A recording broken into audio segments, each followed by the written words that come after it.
All right. Shelby, can we please have a one-word spooky-themed prompt? Ooh, revenge. Revenge. All right. Here we go. 3, 2, 1. I feel like every now and then, as I'm like going to bed or something, my brain will randomly remind me of people that I hope I never run into in the future from my past. God. Where That's you're like, awful. man, I wonder what would happen if I ran into him in person. Would I try to like punch him in the face or tell him to fuck off or something? Jesus Christ. Oh, my God. Hold on one second. Hey, welcome to the Overtalking Podcast with your hosts, Ken and CJ. Say hi, CJ. This is Monster Month on Overtalking, Week 3. And this week, it's Ghost Week. Okay, I was wondering what you were going to go with. It's not Fog Week. Not Fog Week. Fog's not the monster. It's Ghost. Pretty spooky. I mean, Pirate could be. Yeah. Pirate's not a monster. It's Ghost. It's Ghost. Yeah. It's Ghost Week. I know we're talking because we're talking about the Fog. It's the Fog. 1980s. 1980. It's the Fog, not the newer one, which I don't think I've seen. Me neither. Does that surprise you? Yeah. What? No way. Yeah, John Carpenter's version, which I cannot wait to hear what CJ thought of. But first, CJ, let's circle back. When you're going to bed, all you're thinking about is revenge. I didn't say all I'm thinking about. I'm just saying, the human mind likes to play tricks on you. And sometimes it just reminds you of like, hey, remember that People who person you have hated in wronged high you. school? Yeah. I mean, yes, I do, brain. Thanks for the reminder. What about it? And then you just kind of go down a revenge rabbit hole. That's rough. Yeah. Let's see if our guest does that too. This week, we're joined by returning guest Shelbi Weaver. Welcome back. Hi, Shelby. Oh, everyone. Revenge. Yeah, Yay or no, nay? absolutely. Pro?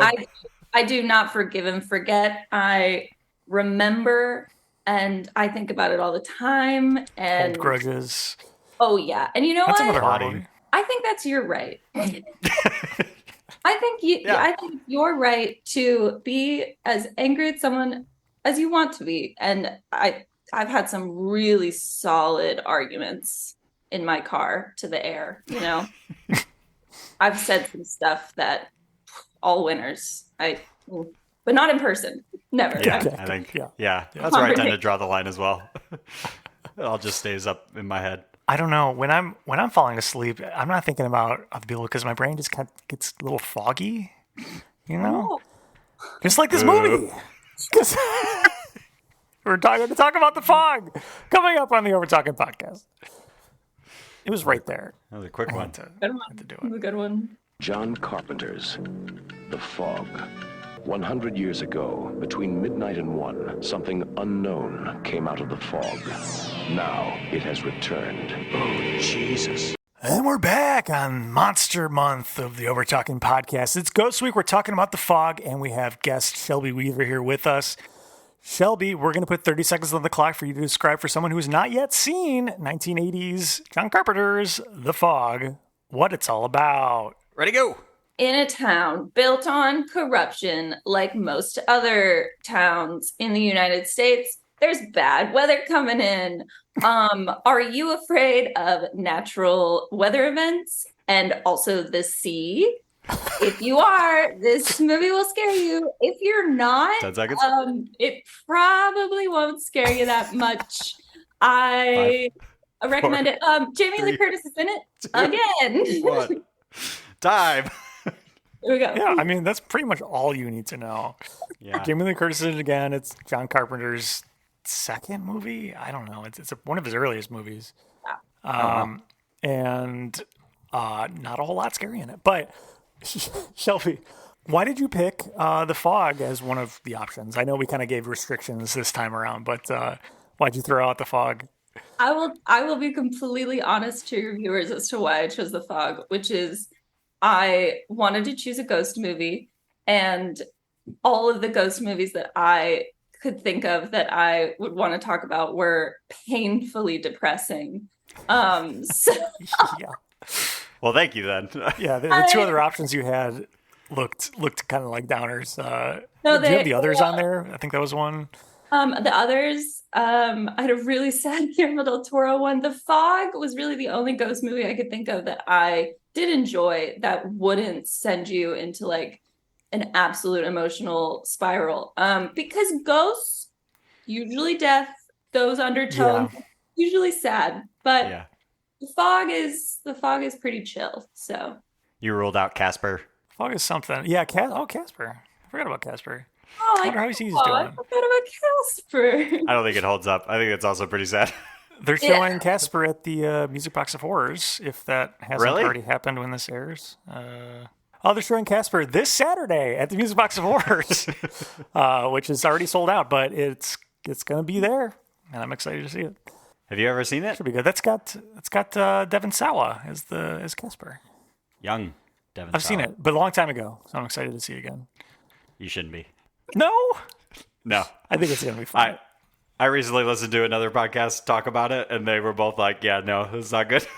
doesn't hold up. I watched it recently, and I have to disagree with whomever these podcasters are. It's a fun ride. Is it? It doesn't. What is good? What is good? That's a great question. Define that, completely subjective. Watch Casper, Ken. You'll enjoy it. I'm going to. I'm going to be forced to. So you won't be asleep during that portion? Who knows? You gonna bring a pillow again? Yeah, you gotta. Yeah. I mean, God, those seats are not the best. But I'm staying the whole time again. I'm going to do it. I gotta do it. It's gonna be fun. I got an extra ticket, CJ. You're not even gonna be in town, so never mind. Yeah. When is that happening? This Saturday. This Saturday, October 21st. Oh, yes, this Saturday. Yes, this Saturday. I have an extra ticket, Shelby, if you are interested. So I've never been to the movie marathon, so. Oh, I thought you were going to say the Music Box. I was like, what? Oh, no, I've been to the seats are terrible. Yeah, the seats are awful. We can all agree on that. Yeah. Almost as painful as this movie. So let's get into The Fog. Ouch. No, I'm just kidding. A little bit. So, yeah, CJ, I just want to hear first thoughts when you watch The Fog. First of all, how many sittings did it take for you to get through it? 2. 2? Okay. What time of day did you view these? Earlier this morning. Okay. And great. I think... What was the X speed? 1.2. God damn it. And the first viewing was like 2 days ago. Okay. In the sort of evening. Okay. What are your initial thoughts on The Fog? My first thought was I'm jealous of everyone's hair in this movie. I love a late 80s or late 70s, early 80s hair. Yeah. I did appreciate that you don't really see the ghouls until the very end. Ghosts. Because as we all know, the scariest thing is what's in the mind. It's all up here. The fog. It's sick and twisted.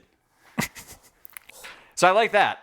It was suspenseful, and the fog happens at the very start of the movie, and then I was sort of glad it then went to the next day. I thought it was just going to be like off to the races, and we're only staying for one night the entire movie.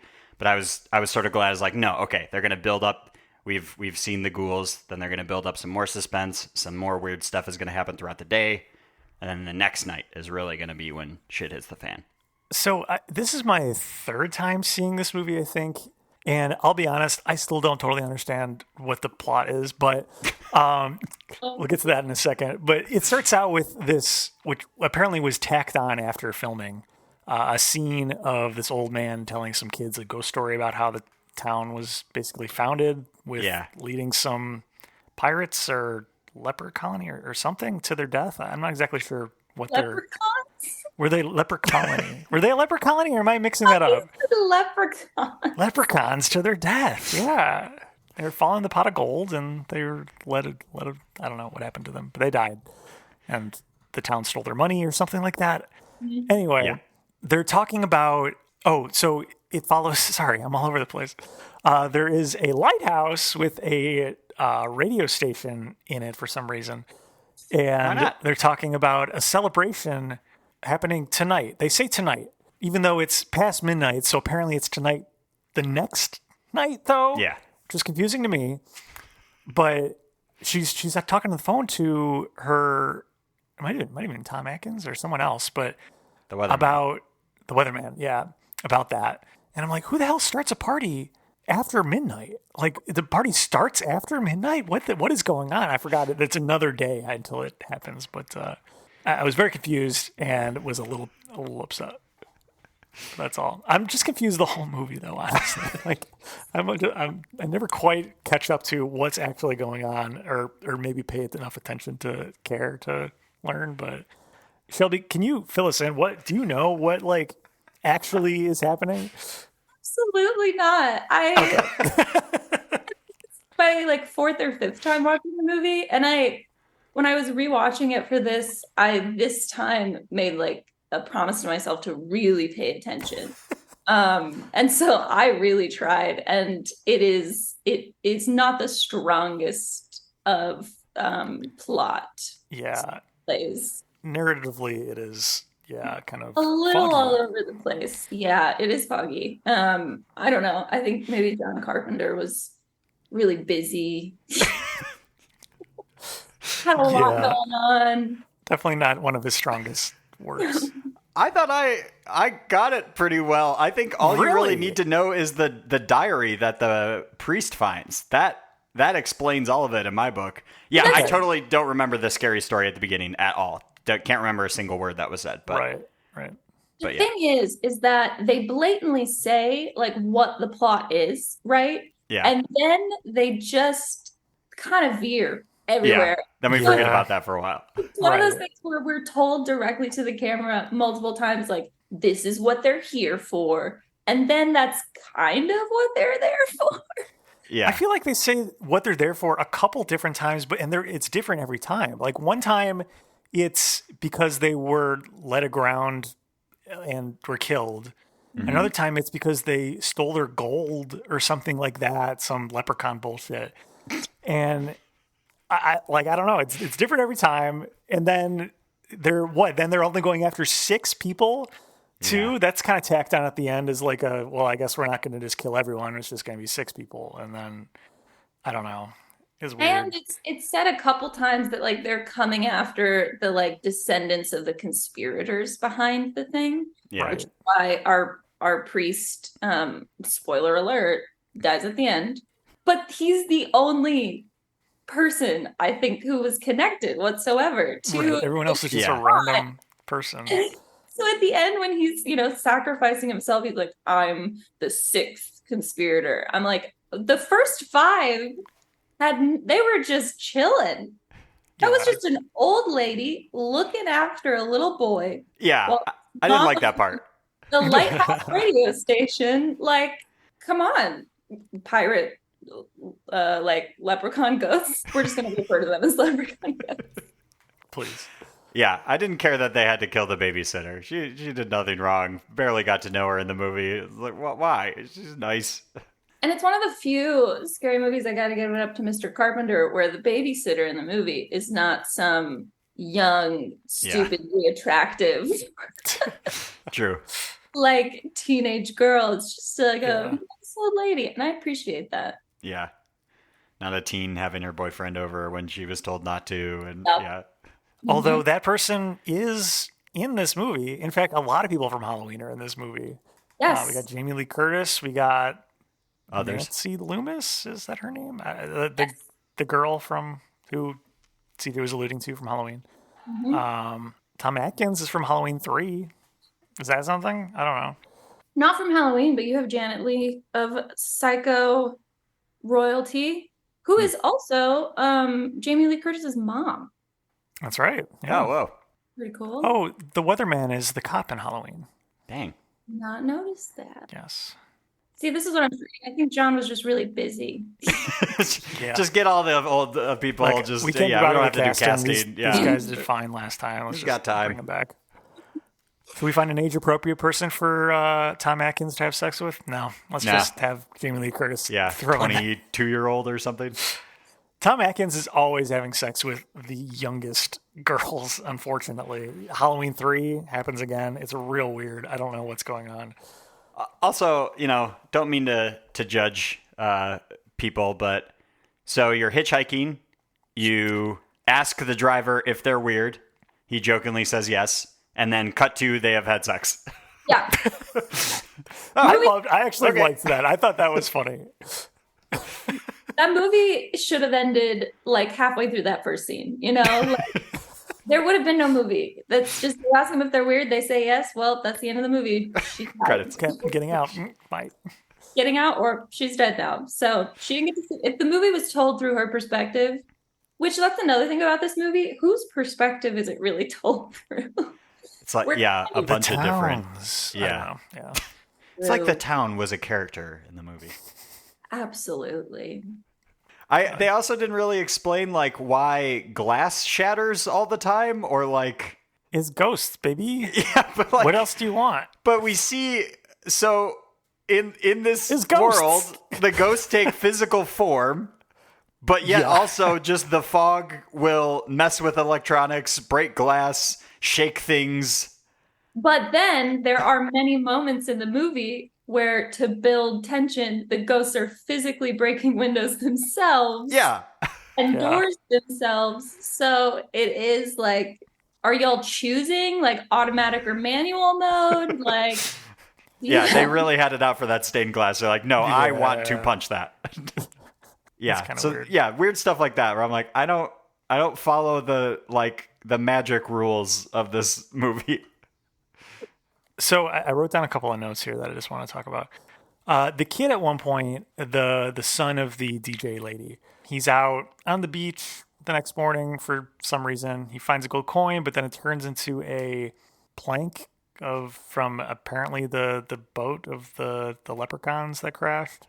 Yeah. And he brings it back to his mom. They talk for a while. He asks if he can have a stomach pounder. What is a stomach pounder? Does anyone know? What? A stomach pounder and a Coke, I think is what he said, or something like that. So it's not a drink. It's a food item? It's got to be like a burger. Oh, man, yeah. A stomach pounder? Oh, it's Pop Rocks and Coke. It was a term used in the late 70s and early 80s. Oh, wow. Oh, wow. Stomach pounder.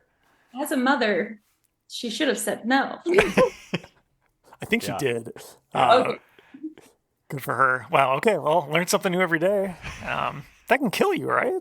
I don't think so. I think you just vomit. Urban legend, but yeah.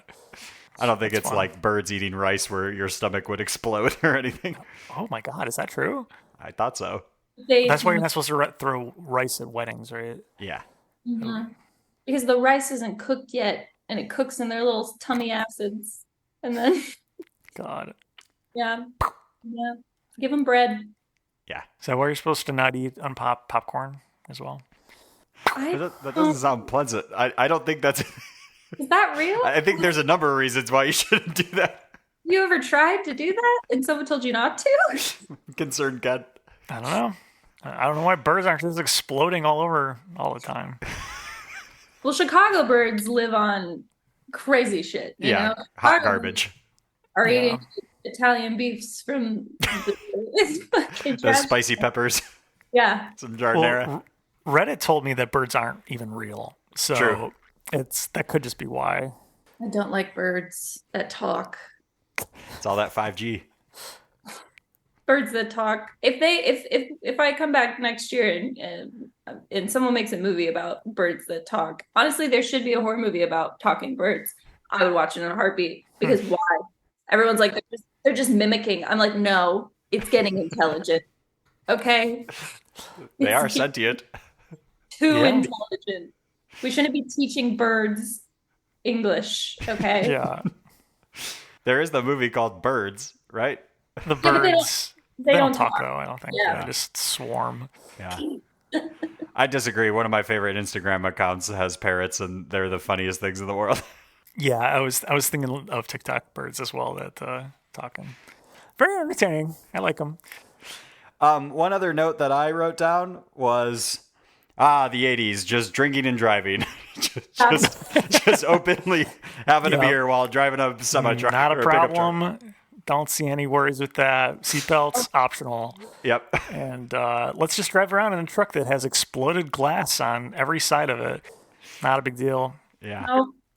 The only thing I wrote down as a note was one of my favorite parts is early in the movie, maybe halfway through the movie, when the Janet Leigh's husband, the guy who dies in the beginning, is in the hospital, and Jamie Lee Curtis is in the hospital room alone with like his dead body, and she's turning her back to him, and it's supposed to be this moment where he like sneaks up on her, but he's like under a tarp on a metal table, and he's wearing heels, question mark, and it's the loudest getting up off the table, and then as soon as he gets on the ground you hear the clack of like his heel boots, and it's hilarious to me because she's just standing there like, I see or hear nothing.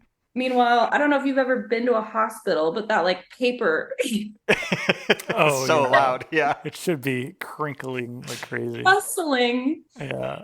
Yeah. That scene where the body kind of comes back to life for a second totally reminded me of The Thing. So I wonder if that was like his first iteration at trying to make a body come back to life through under like a sheet kind of thing. Totally reminded me of that. Was there anything to him, that dead body like carved something in the floor? It looked like a three. A three? Were there 3 people left that they needed to kill or something? They didn't explain it. I know that. Yeah. Oh, because who died after that? Babysitter, priest. That's what, I was like, surely they'll tell me what that means, right? That would have to be true because they killed 3 on the boat. And then this is them examining one of those people on the boat. So they would have only killed 3 at that point. So, yeah, there would have been 3 left. There we go. Or they killed 3. I don't know. It's got to be that. Do we think they got lucky that like all 3 descendants were all friends on the boat at the start of all of it? I don't know. They're like, this really worked out. Is low plot, high vibes. I feel like. This movie's a vibe. It's got John Carpenter soundtrack. It's all synth all the time, except for DJ jazz music. Which I loved. She was a vibe. I loved her little lighthouse radio station. Can I be honest? I love movies that feature a DJ that's like broadcasting to the whole town. You get to see the whole town listening to the DJ, and it's like part of a communal experience. The only other movie I can think of like that is American Graffiti. But I've never seen that. Oh, it's so good. Okay. But yeah, it's the George Lucas film, by the way, which is strange. But yeah, I don't know. I love that. I love the communal feel of that. That's why I like watching live TV sometimes. Other people are watching the same thing as you. Yeah, we don't have that anymore these days. I also think radio's kind of dying. Your radio's dying? Well, you better get it fixed. Move on quick. I wish I had something to transition to. I do. Wait a minute. Do you guys want to talk about some trivia from this movie? Yeah. It's time for... Hey, did you do that? That's right. For new listeners, this is the part of the show where we put our guests and CJ head-to-head to see who knows the most about what we watch. Shelby, CJ, are you two ready? I have a history of this game where I never win unless I've given sympathy points. And you know what? I've decided to just lean into it. I'm going to stop fighting it. And so, CJ, I want to apologize for all the times I've just said really aggressive things to you for playing this trick. I accept your apology. No worries at all. Great. So let's watch me lose. Hit it, Ken. Okay. All right. CJ's first point is what? John Carpenter actually makes a cameo in this film. Did you catch it? Who does he play? First person to tell me gets the point. Ooh, the guy with the red eyes at the end. The guy that kills him. The main Fog guy? No. Yeah. Mr. Fogg. Mr. Fogg. I'm going to guess he's one of the arms going through one of the stained glass windows. Nope. You see him fully. He has lines. I have no idea then. No. I also don't know what 1980 John Carpenter looks like. Yeah, I know. Okay, so no one's the point. So Shelby, you're already staying in the game, kind of. He is in the beginning, the first scene with the priest. He is like the priest's assistant guy who asks if he can get paid. That was John Carpenter. Oh, whoa. Yeah. Oh, yeah. With the He super looked young. late 70s. Oh, yeah, he was young. Yeah. Dang. Good for him. Yeah. Yeah. He did a great job.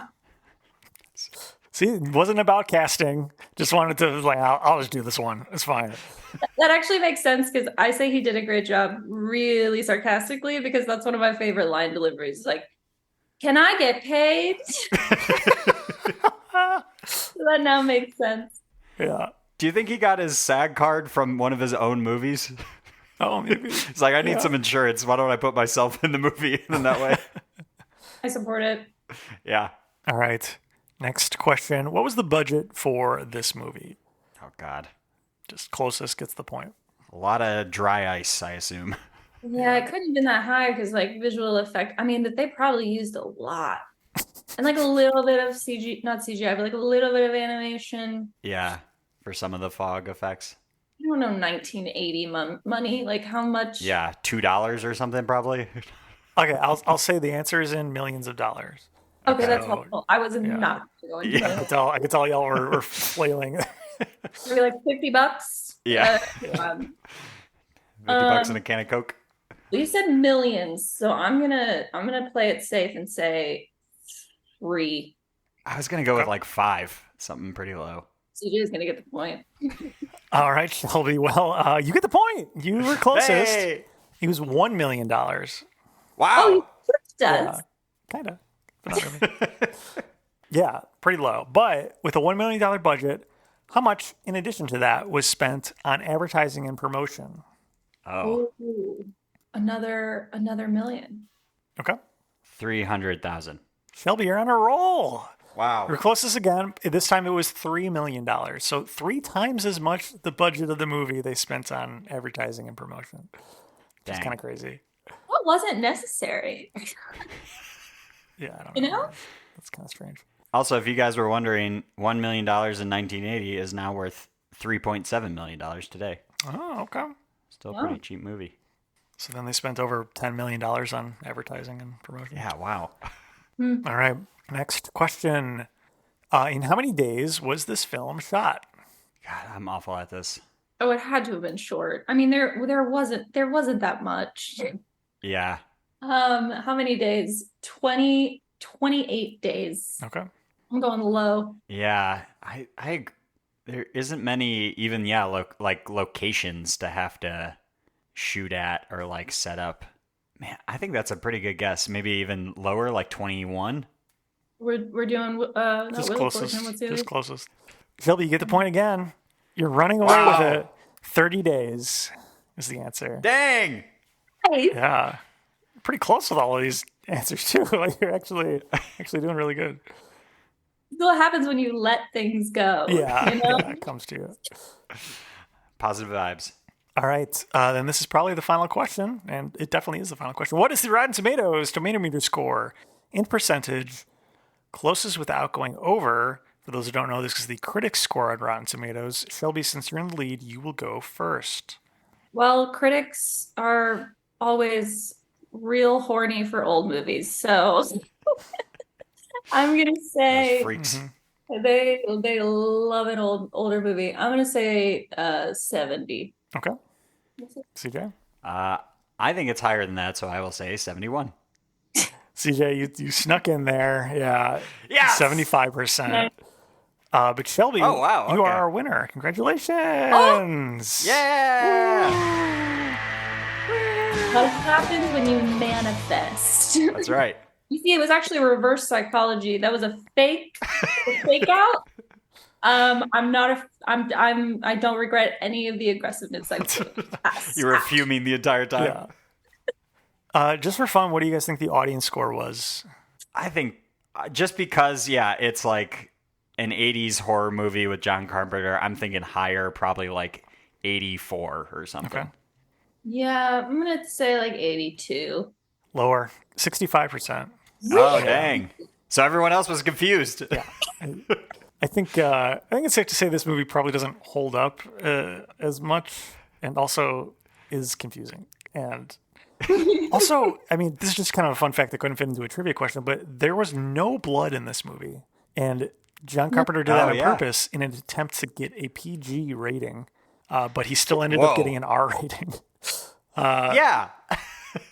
I don't know how he thought he was going to get a PG when people rating. are dying, getting hooked in the people neck. Are straight up, getting hooked and stabbed and stuff. Like, and there's sex, and is there swearing? I don't know, but there can't be swearing. Well, there's definitely drinking and driving. Yeah. I love a world where John Carpenter like doesn't know what kids can't see. I know. You know, he's coming off of Halloween. And he's like, all right, well, that was obviously R. So if I just cut out the blood and then it's a PG movie, right? That's all it was. Yeah, Mr. Carpenter, there are guidelines you can check ahead of time to see where. Cut me some slack. This is my second movie. I don't know what's going on. He's too focused on his line delivery. Yeah, he just needs to get paid. Right. Yeah. I mean, it does kind of feel like this movie was a paycheck for him. Yeah. Like, I don't know. I don't know what he was going for. I mean, it's got the same crew as Halloween. Like Deborah Hill is a producer on this one. I think she helped write it too. Yeah. Like I don't know. It's a Deborah Hill production. That's right. Yeah. She did help write it too, I believe. But it still didn't quite fall apart. I mean, there wasn't really much plot in Halloween though either. I mean, in the first Halloween, they don't explain really why he's coming after these people. It's not until the sequel that they say like, oh, he's Jamie Lee Curtis's brother or something. But what? Yeah, it's true. Spoilers. Oh, have you seen Halloween 2? I just realized you probably haven't. No, I don't think I have. I mean, it's not really that big of a plot point, honestly. But I think a big thing that sets like the Fog apart from things like Halloween is the thing that keeps Halloween's status higher and you want to come back for more is the fact that the villain is actually pretty interesting, and you do see him. Whereas with the Fog, it's like I don't really know who these guys are. Yeah. I don't really. Yeah. I don't. You don't get to know them whatsoever. Like even though in Halloween you're not explained a lot, you still are. You feel the anger, right? Whereas with these little ship boys, I don't. They didn't really tell me much about themselves. Well, same could go for the quote unquote victims, right? Like, who's the main character? Like, again, we don't know. There's a bunch of different people who are everybody. The supporting cast. I mean, is it Tom Atkins? Is it the DJ lady? I don't know. Yeah. It's the kid. Who knows? Yeah. Is it the priest? The town. The town. It's the town. That's right. The town is the main character. All best movies are when it's several different people are the main character. Yeah. Well, I think it might be time for ratings. Ooh, CJ, your turn. Ratings. Musical guest. It really is that. Shelby, on a scale of 1 to 10, what would you rate The Fog for you? If the Fog is one of those movies where if it was on, I would watch it. But I wouldn't turn it during October. It's not one of my, ones that I pop on. It's not on my list. So I'm going to give it a 5 out of 10. Okay. Yeah. CJ, you go next. I'm actually still trying to figure out what mine is. Yeah. Did I do this on Letterboxd? For me, Ken, I believe you gave it a 3 out of 5 on Letterboxd. Okay, thank you. I saw it today. Thank you. Yeah, I didn't hate it. It was fine.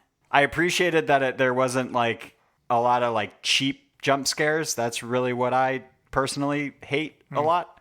I do kind of like that like I said, you don't really see the actual bad guys. So it's a lot of suspense of then you're just seeing a figure and then a hand reach out until the very end, which is that was a cool shot of all of them inside the church with the backlighting and stuff like that. I give props to any practical effects that they used were cool. But yeah, kind of confusing or not enough investment for me to care more. Yeah. We barely know who these people are the whole time.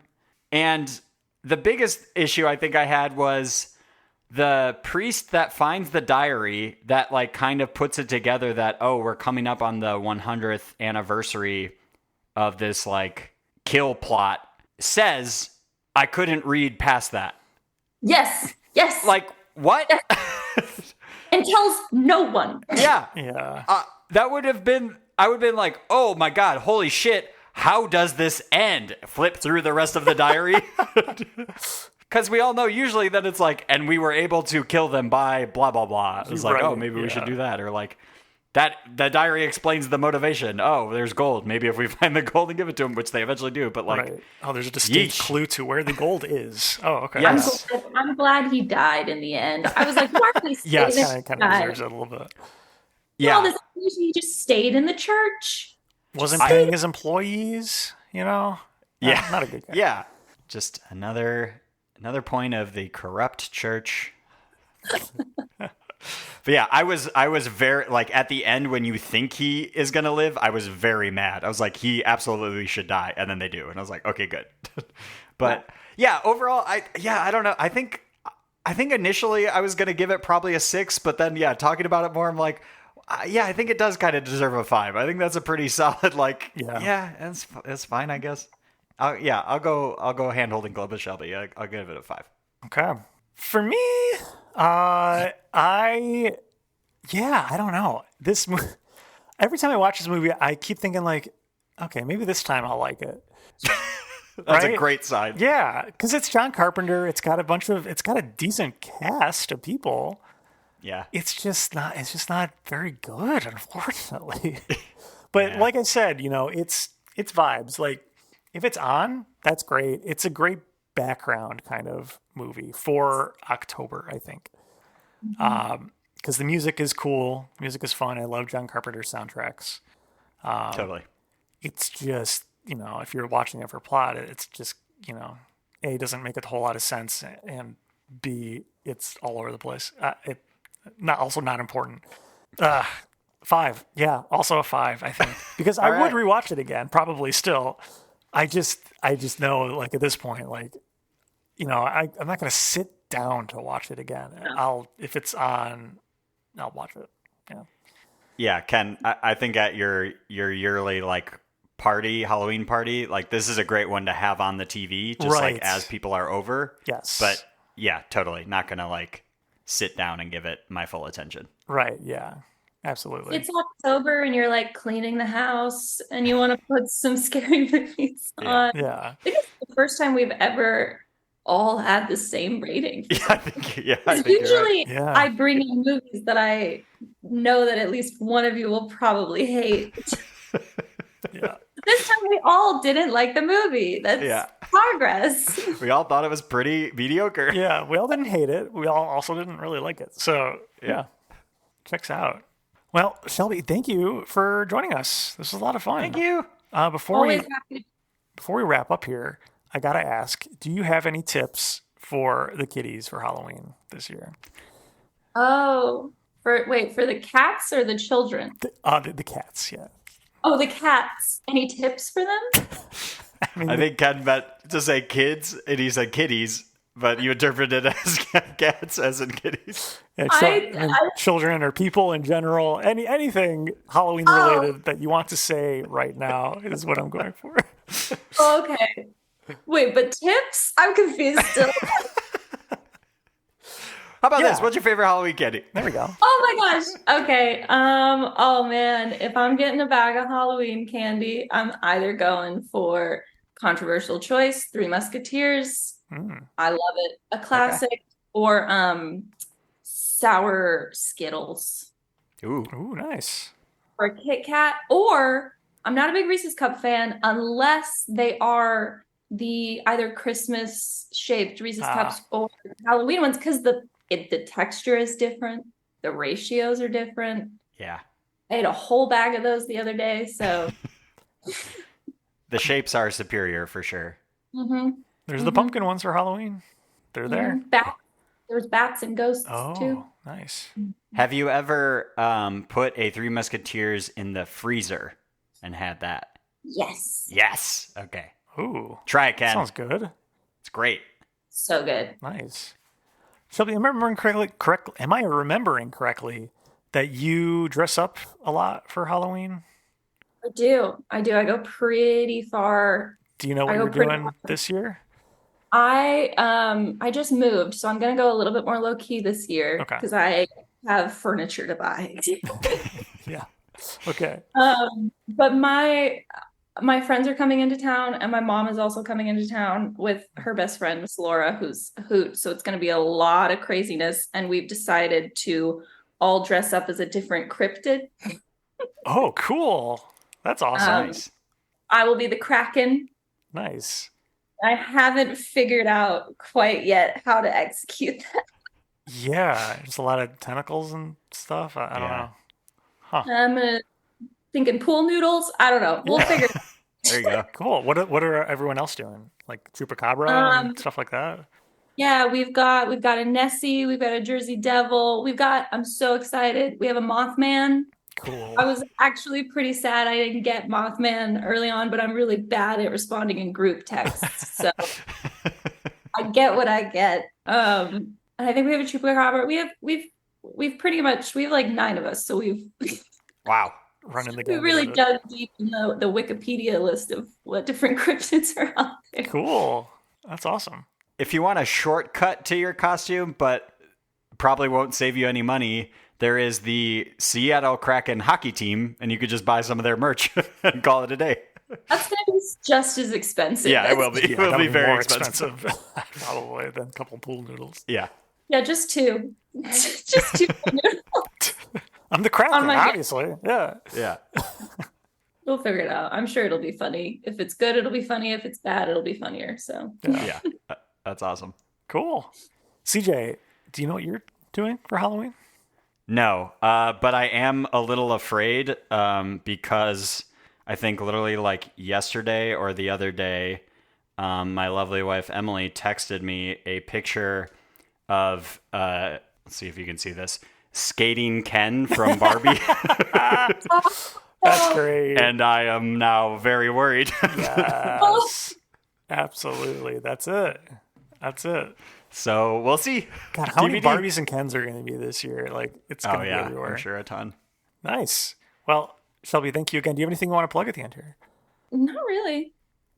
Cool. Great. All right. CJ, what do we got?